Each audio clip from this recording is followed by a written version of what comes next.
Okay. So this might be the nerdiest video I ever make, but there's a song called Before We Fade by Tristam that I've been listening to, and you guys just need to hear. I need to talk about how amazing of a song this is. Listen.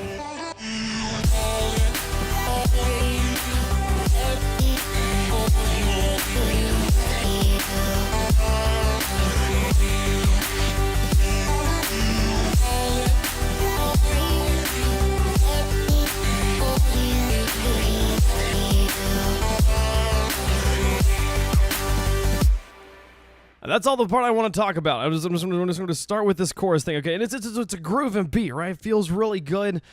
And why does it feel that good? Okay, we're gonna get completely into composer Caleb here as we talk about why this song's amazing. But we're gonna start. We're gonna break things down by musical idea, right? So we're gonna start with rhythm. There's a very simple rhythm here that he sets up with the drums. Just listen to it, okay? But it's got some sophistication to it. It's good. It's just this. There's a hi-hat in the back. Simple backbeat, right? Nothing really all that complicated going on there. But the thing that he does is it goes 1, 1, 2, 1, 2, okay? And then we have, it goes, listen. It changes, right? So there's, listen to the kick. It just goes. And the thing that's important about that is that it's a repeating rhythm, right?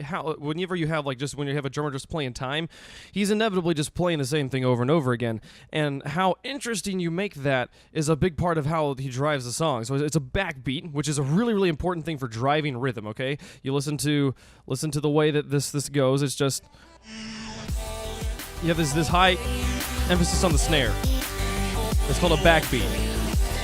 And the thing that a backbeat does is that our bodies, our human minds, naturally will always hear the downbeat of a song as kind of the strongest beat. So it's because this is a song that's in 4, so it goes 1, 2, 3, 4, 1, 2, 3, 4, right? And so you'll always hear that 1 as being the most strong beat, but by taking this backbeat, by placing the emphasis on the third beat of 1, 2, 3, 4, 1, 2, 3, 4, which is what he's doing, it creates the strongest beat is on that 3. Like that's where you feel the loudest impact of the song. And then, but it comes back down to 1. Your brain naturally already hears 1 as being strong, so it kind of drives through. And it's like one of those skiing games. You ever play one of those where like you go up the hill and then you have to come down and hit the slope just right and gain speed and then go up, and you play them on your phone a lot. To me, it's like the 1, the downbeat is the bottom of that slope, and it's just you just speed on straight through, and you kind of expected it to be the high point, but it was actually the low point. And because it was so low and you expected it to be strong, you're like, well, I got to get to the next one, and so you swell all the way back up, and your downbeat is kind of the strongest. Your downbeat is not the strongest beat. The 3 is the strongest beat, and the 3 sets up this this momentum downhill straight into the downbeat, and you hear it as just kind of doing this, right?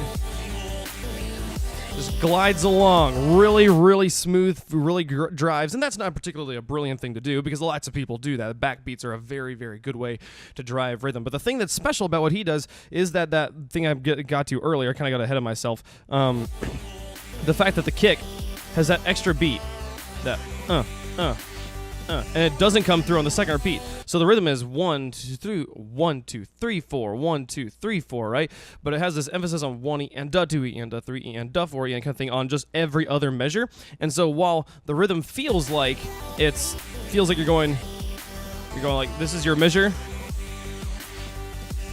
with it he makes it feel like it's this. Because he has that one beat left out. I don't even know if I'm doing a good job explaining this. Every other measure of the rhythm leaves out that emphasis on the and of 2 in the kick. So the kick is going 1 and 1, 1 and then the next measure just goes 1. It leaves off. You hear it? You hear what I'm talking about? Where he'll go, play it. So it's 1 and 1, 1 and 1. You hear what I'm talking about? So it creates those so that the feel is like you have this like this just the measure. It's emphasizing the measure because the beats are on 1 and 3, okay? But because it offsets every other measure, it makes your rhythmic phrase 2 measures long. So you feel the 1 measure, but your actual rhythmic phrase is 2 measures long. So it feels, you kind of get this, your ear is hearing the measure, but then you're subconsciously also hearing it only repeat every 2 measures. So you get this kind of this texture where it's like, oh, there's multiple layers going on here, and it makes that time that he's filling of every measure being the same not get old as fast because the repeat is actually 2 measures long. So it takes twice as long for that beat to get boring to your ear, right? Okay, so that's the first thing he's doing with just the drums. So we back up, and now we talked about the way that he has a phrase that's a measure long, but then he changes it just slightly in the second one, so it makes the phrase actually 2 measures long. He does the exact same thing with the chords, but he makes it does on twice as large of a scale. Take a listen to this. Because here's what he does with the chords. Go 6, 4, and he does it again. But this time it changes. It's just 1. He does 1 twice there, right? Instead of going back to the 2, which is what he did the first repeat. And so you have, and the thing is, the harmonic phrase of the 6, 4, 1, 2, that chord progression that he repeats in the chorus here is twice as long as the rhythmic phrase, right? So you have it go.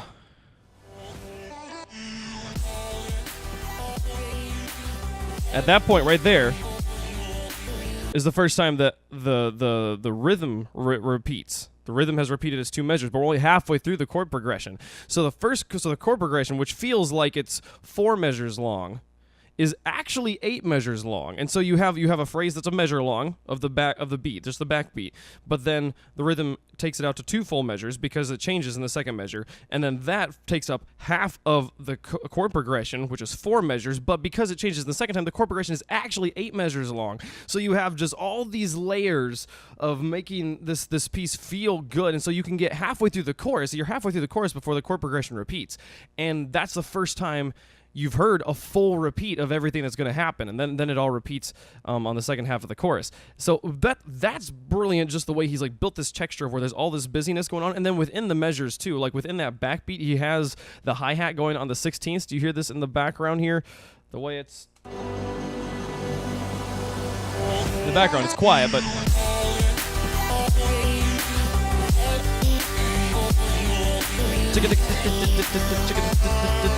thing, and that creates a texture on like in between the beats on the kind of intercardinal markings. So he has stuff happening at every point along the way, and I have not even gotten to talking about the music. We're just talking about how busy the music is, right? So that's the rhythm, that's the texture. And if we go back to the chords and talk about brilliance here, there's a thing that we like to talk about in music called the 4-chord progression. You've probably heard of it. It's 6, 4, 1, 5. These are 5 chords, or 4 chords. No, it's a 4-chord progression. It's 4 chords that you can arrange in any order you like and get kind of a chord progression that'll easily play out and just kind of just roll along. You'll hear songs with every variant of that chord progression going, and he's using one here, but with a slight variation, which I alluded to earlier, which where he goes.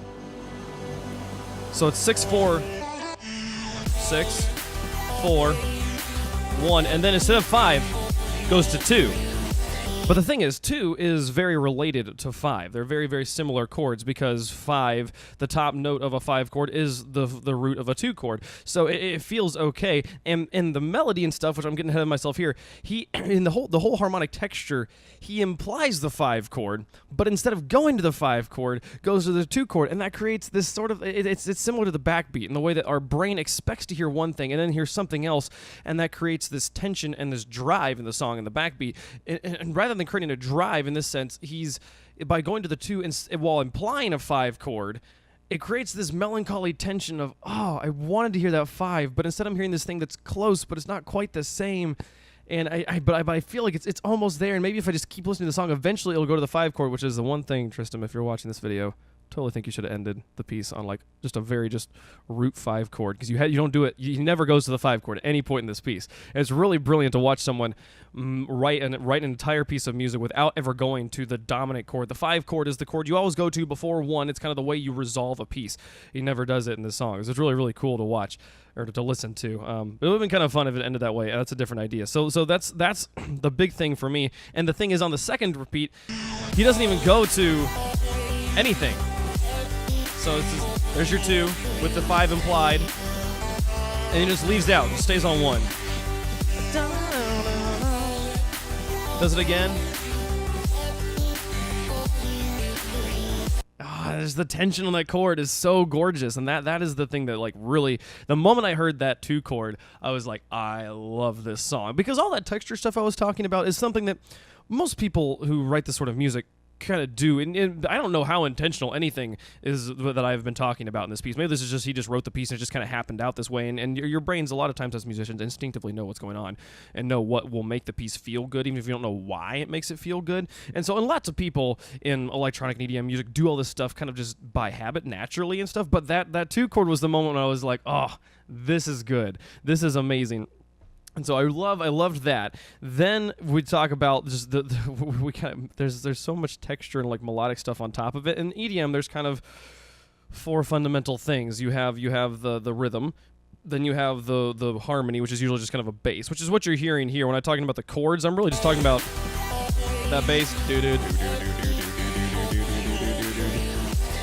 I want to point out the bass is on the 8th notes, so we're talking about, we've had a hi-hat on the 16th notes, we've had a bass on 8th notes now. We don't have anything exactly, we haven't gotten to it yet, we don't have anything on the quarter notes just yet, but then we have the beats on 1 and 3, which is half notes for the backbeat. So like we're building a texture where there's something at every point within the piece to listen to. So we have the harmony, which is the bass.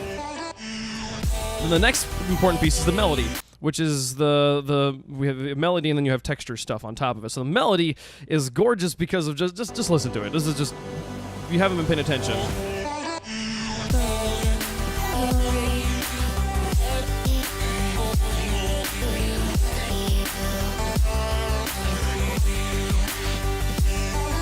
It changes.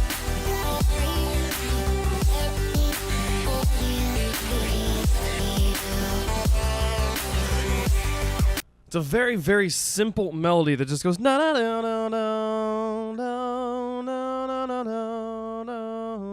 na. It's like within this very, very limited range of motion. And the thing is, our ears as people who have listened to acoustic music for 400 years now is very, very used to hearing what we call conjunct melodies, where the notes all touch each other, where you don't have many jumps, because especially as the voice is kind of the primary instrument. That was the first instrument we ever had, and voices are not good about jumping around and doing do ba boo ba boo ba doo ba da. And as I'm talking about my voice is starting to get stuffed up with stuff. Like we don't naturally sing well when we have to like jump between these like massive intervals, okay? And so that kind of set a trend for how we should write melodies. The melodies should not be just crazy notes all over the place. But with the invention of electronic music, where there is zero limitation on that, and a computer can just jump stuff around all over the place, there's no real thing. So that's not a real issue. But you don't want to make your music foreign, right? So you want it to be relatable while still being able to do everything that the music allows you to do. So what do we hear here? The main melody is this. I'll turn it on. Re, mi, fa, mi, re, do, mi, re, mi, do. Right? I got some solfege wrong there, but just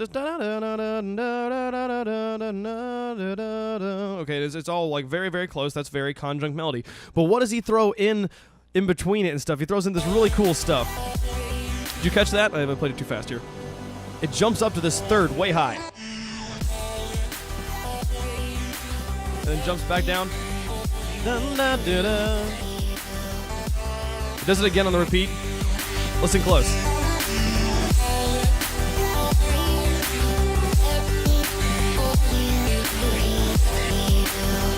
And because of sampling, the beauty of sampling, the fact that I can just kind of record different things and put and slam them into whatever spots I want, that's super easy for a computer just to jump from na da da da da, these jumping up the octave to the do mi third up there after being down on re, down an octave down, and it's like this really cool, just like, oh, this is the beauty of EDM. This is what EDM can do. It makes this amazing stuff, and then the texture of the rhythm, the rhythmic texture of the melody is all over the place because everything's been very locked into the 4/4 pattern. Okay, the closest thing we've had to kind of a syncopation is that kick that comes in on the and of 2, the 1 and leading into 3, 1 and 2 and 3, but chat thing. Okay, I'm probably being hilarious on screen right now, but that's the closest thing we've had to like a thing that's off the beat or off of the upbeats or something. So what he does with the melody, he completely counteracts it with a melody here, which is all over the place. It's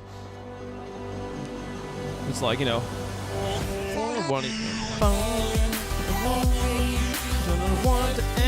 one going on just up in the upbeats. That one comes in on 2.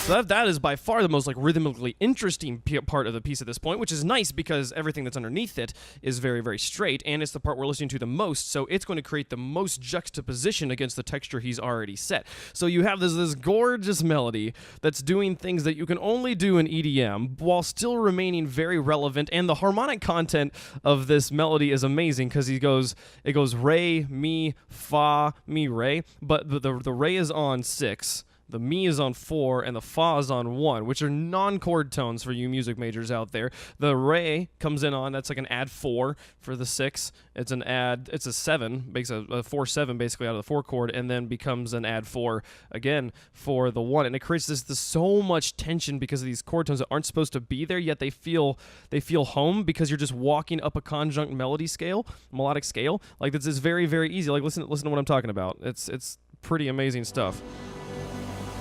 So that's what this great is. Re, mi, fa, mi, re. Like it's. And that re on the 4 right there is just, it's just such gorgeous stuff that kind of adds 6. So like it's a gorgeous, very like sophisticated melody, not sticking at all to the chord tones that the chords would dictate you should put into a melody. And so it creates a lot of melancholy, and you put that on top of when it goes fa, mi, re, and it comes down fa, mi, re. That would be a kind of a motion to a 5 chord, right? But it's not, it's on a 2 chord. So it's really kind of cool what he does. The other stuff is a little bit simpler, but just adds more texture. Okay, I said we didn't have anything on quarter notes, right? Quarter notes would be like kind of here. Listen to that arpeggiator.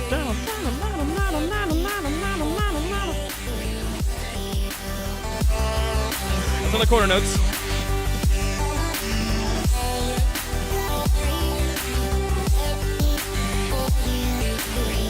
Okay, now what about the whole measure? We don't have anything that's like just on the measure, right? Listen to this reverse envelope thing.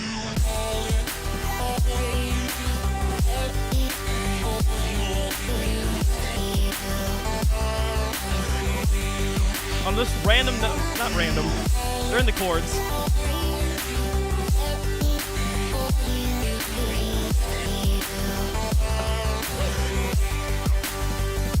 My mouse just fell off the thing, but oh my gosh, like that, this sort of stuff is like, this is why this music just gets to me, and it's all very, very diatonic music. It's all right there in the key, but creating so much great tension. This is how you push tonality like all the way to the top of what it can do. And I haven't even gotten to talking about the verse, which is just this like great tonic expansion of all sorts of cool stuff. This video is already too long. I just wanted to kind of break down this texture thing. I was like sitting here in just my room geeking out, and I was like, just hit the record button, WavePunk, and just ramble for a while. So if you like music and you thought that was cool, leave a comment below. I don't know. This is so far outside of the thing I usually make on this channel, but like, comment, subscribe, all that good YouTuber stuff. I'll see you guys later. Bye-bye.